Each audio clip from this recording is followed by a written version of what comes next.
Bismillahirrahmanirrahim. Assalamualaikum warahmatullahi wabarakatuh. Kita berjumpa lagi dalam channel Cikgu Amirul dengan slot Pendidikan Kesihatan tahun 6. Hari ini dengan tajuk Bicara Hormat, Penampilan Hebat, Kemahiran Asertif Verbal dan Bukan Verbal. Jadi hari ini kita akan sambung tajuk yang minggu lepas, iaitu Kamu Asertif. Dan minggu ni kita akan teruskan perbincangan kita tentang kemahiran asertif ni. Jadi hari ini cikgu akan perincikan dengan lebih baik lagi. Jadi cikgu harapkan kamu dapat bagi perhatian dan dengar apa yang cikgu akan sampaikan pada hari ini. Jadi di akhir sesi PDP nanti, murid akan dapat memahami jenis-jenis kemahiran asertif, iaitu kemahiran asertif verbal dan juga bukan verbal. Dua benda ni kan? Tak apa, kejap lagi cikgu akan terangkan. Jadi dengar baik-baik, okey? Jadi sebelum kita go direct kepada tajuk kita, pengisian kita, kita tengok dulu gambar di sebelah cikgu ni. Jadi gambar di sebelah cikgu ni adalah berkenaan seorang murid. Nama dia sini ialah Gana. Gana, okey. Jadi Gana ni ialah kapten pasukan hoki. Jadi beliau dia ceritakan sedikit sebanyak tentang Gana ni. Kita tengok macam mana Gana.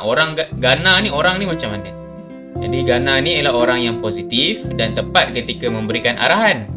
Mungkin dia kapten kan, dia bagi arahan selalulah.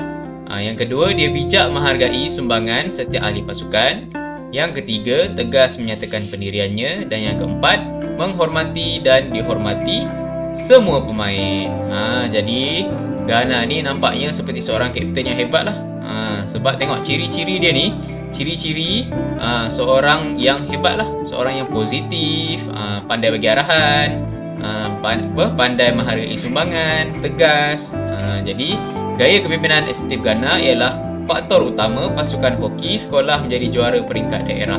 Jadi apabila sebuah pasukan ada seorang kapten yang bagus, jadi performance ataupun kira pasukan hoki tu dapat bermain dengan lebih baik lah. Senang kata macam tu lah. Jadi kenapa kita cerita pasal Gana ni? Jadi kita tengok apakah ciri-ciri yang ditunjukkan oleh Gana.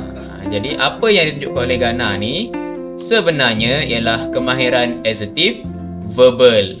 Jadi verbal, ingat verbal. Verbal ni kita bercakap. Kita bercakap ataupun secara lisan. Jadi inilah antara ciri-ciri dia yang warna oranye ni, okey.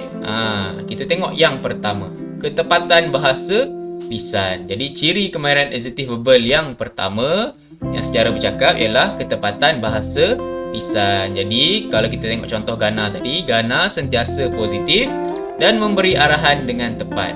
Jadi kalau dalam bercakap, kita kena gunakan bahasa yang tepat lah. Tak boleh lah kejap-kejap cakap macam ni, kejap-kejap cakap macam ni. Tak boleh. Jadi kalau nak bercakap, pastikan apa yang kita nak cakap tu go direct to the point. Tak payah nak putar-putar suka hati kita. Jadi yang kedua ialah rentak bicara. Jadi macam mana rentak bicara ni? Kalau dalam Gana tadi, dia menggunakan cara bercakap yang sesuai untuk menunjukkan penghargaan kepada orang lain.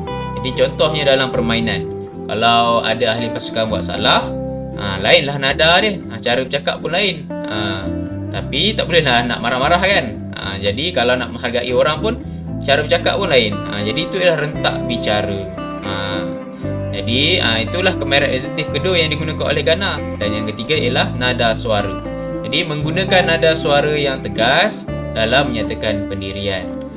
Jadi nada suara ni main peranan. Tak bolehlah kalau kita nak bagi pendapat kita bercakap pelan-pelan. Aku rasa aku tak boleh lah, kita tak boleh buat macam ni, kita kena buat macam ni. Tak boleh lah. Kalau kita nak cakap pendirian kita kena cakap dengan jelas dan tepat. Bagi ada nada suara tu, bagi orang tahu yang kita ni serius.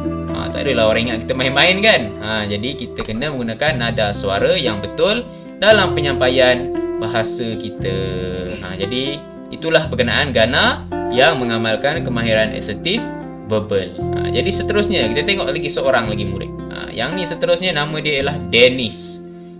Dennis ialah kapten pasukan debat. Beliau berkomunikasi dengan berkesan menerusi. Nampak? Dia berkomunikasi, dia bercakap, tapi ada menerusi. Kita tengok apa ciri-ciri, macam mana cara dia bercakap. Yang pertama, pandangan yang berfokus. Dia berfokus.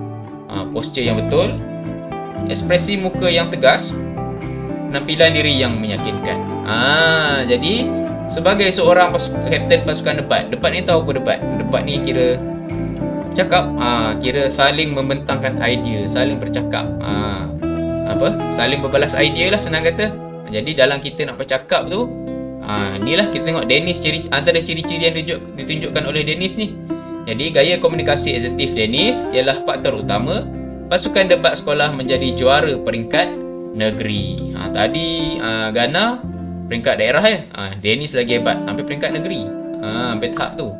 Jadi apakah ciri-ciri yang ditunjukkan oleh Dennis ni? Jadi kita tengok. Tadi kalau Ghana dia gunakan kemahiran asertif verbal. Yang ni kalau Dennis pula dia menggunakan kemahiran asertif bukan verbal. Bukan verbal ni macam mana? Bukan verbal ni maksud dia selain bercakap. Apa lagi selain bercakap? Kalau kita nak komunikasi, kita gunakan bahasa badan.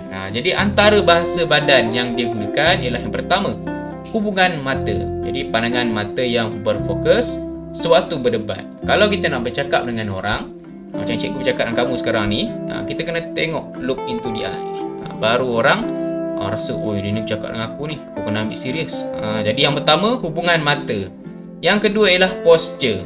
Jadi berdiri dan bercakap dengan posture yang betul dan meyakinkan. Jadi kalau macam Dennis tadi tu, dia berdebat, dia berdiri dengan tegak, lepas tu dia kepala tegak, tak adalah tak ada macam tu. Dia tengok depan, tengok mata kat orang yang nak bercakap tu, and then barulah orang yakin dengan apa yang dia bercakap. Jadi yang ketiga ialah ekspresi wajah. Kalau kita bercakap, kenalah ada ekspresi, tak boleh kita cakap muka.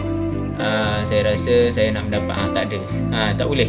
Jadi riak wajah yang tegas sesuai dengan isi penyampaian debat. Jadi kalau kita bercakap, apa yang kita sampaikan, riak muka kita kena ada sekali. Kalau macam kita serius, tunjuklah muka yang serius, janganlah tunjuk muka main-main pula. Jadi gunakan ekspresi wajah ataupun riak muka yang tepat sesuai pada keadaannya. Jadi rumusannya pada hari ini kita belajar dua perkara, iaitu kemahiran asertif verbal dan kemahiran asertif bukan verbal. Jadi kalau yang verbal, yang pertama ialah ketepatan bahasa lisan, yang kedua rentak bicara, yang ketiga nada bicara. Dan kalau asertif bukan verbal, yang pertama hubungan mata, posture dan juga ekspresi wajah. Okey. Jadi cikgu rasa itu saja untuk hari ini. Semoga ilmu yang cikgu sampaikan hari ini dapat memberi manfaat kepada semua. Jadi sekian, kita berjumpa lagi dalam video yang akan datang. Terima kasih.